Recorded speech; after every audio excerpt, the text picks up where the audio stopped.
పౌర్ణమి గడియల్లో అమ్మవారి ఆరాధన జరగాలి. అది కూడా కొత్త దంపతులే చెయ్యాలి. దానికోసమే నేను ఏర్పాట్లు చేయించాను. కానీ నాకు తెలియకుండా గంగని అకాడమీకి తీసుకెళ్లాడు. అక్కడే వదిలేసొచ్చాడు. సారీ పెద్దమ్మా, ట్రైనింగ్ సెషన్ కంప్లీట్ అవ్వగానే ఇంటికి పంపిస్తారనుకున్నాను, కానీ అక్కడే ఉండాల్సి వస్తుందని నేను కూడా అనుకోలేదు. నేను ఎలాంటి ఎక్స్క్యూజెస్ వినదలుచుకోలేదు. ఇంకాసేపట్లో పూజారి గారు వస్తారు. నువ్వు గంగ కలిసి పూజలో కూర్చోవాలి, అంతే.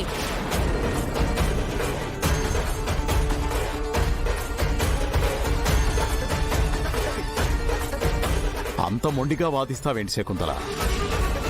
ఇప్పుడు గంగనే అకాడమీ నుంచి తీసుకురావడం అంత సులభం కాదు. పర్మిషన్ ఇవ్వరు. ఈ పూజ ఏదో మరో పౌర్ణమికి ప్లాన్ చేసుకుంటే సరిపోతుంది కదా వదినా?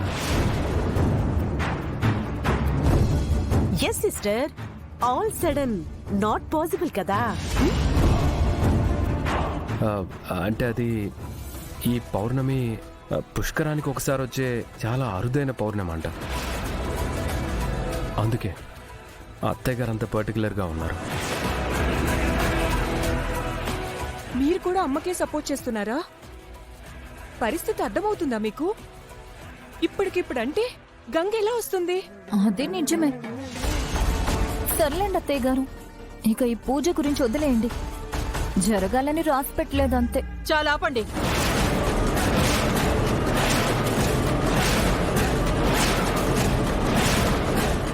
ఈ ఇంట్లో ఎవరేం చెప్తే అది నేను వినాలా? ప్రతి ఒక్కరూ నన్ను ఎదిరించడం, నేను చెప్పిన మాటని కాదండం అలవాటైపోయింది.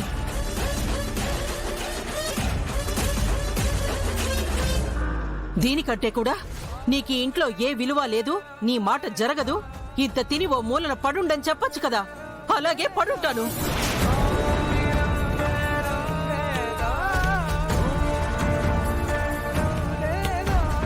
పెద్దమ్మా, గంగ నేను తీసుకొస్తాను.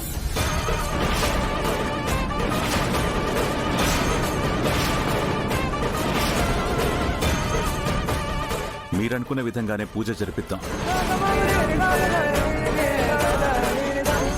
ఈ ఇంట్లో మీ విలువ తగ్గదు. మీ మాట ఎప్పటికీ ఎవరు కాదనరు.